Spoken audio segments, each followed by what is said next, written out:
Et si l'inconscient était bien plus que le simple reflet de nos blessures intimes? C'est le pari audacieux de Carl Gustav Jung lorsqu'il forge le concept d'inconscient collectif. En s'émancipant de la théorie freudienne qui cantonnait l'inconscient au rôle de réservoir des désirs refoulés et des souvenirs traumatiques, Jung propose une vision vertigineuse. Notre psyché plonge ses racines dans un terreau commun et ancestral partagé par l'humanité entière. Chez Freud, l'inconscient est personnel. Il se construit à partir de notre enfance, de notre histoire familiale, de notre expérience unique.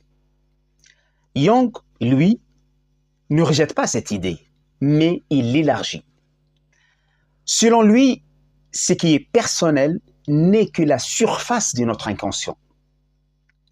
Sous cette couche individuelle, il existe une autre dimension.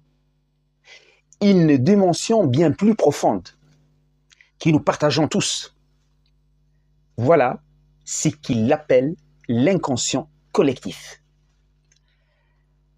Cet inconscient collectif n'est pas une mémoire remplie de souvenirs précis ou d'informations historiques. Non, c'est plutôt un ensemble des formes et des structures symboliques que Jung nomme les archétypes. Un archétype n'est pas une image toute faite. C'est une sorte de matrice psychique, un modèle universel qui influence notre manière de percevoir le monde et d'agir.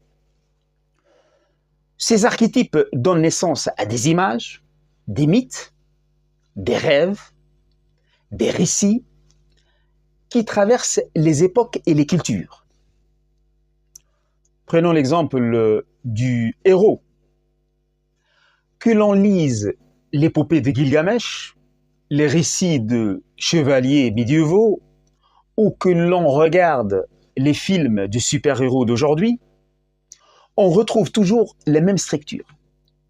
Un personnage qui se lance dans une quête, affronte des épreuves, traverse une mort symbolique avant de renaître transformé.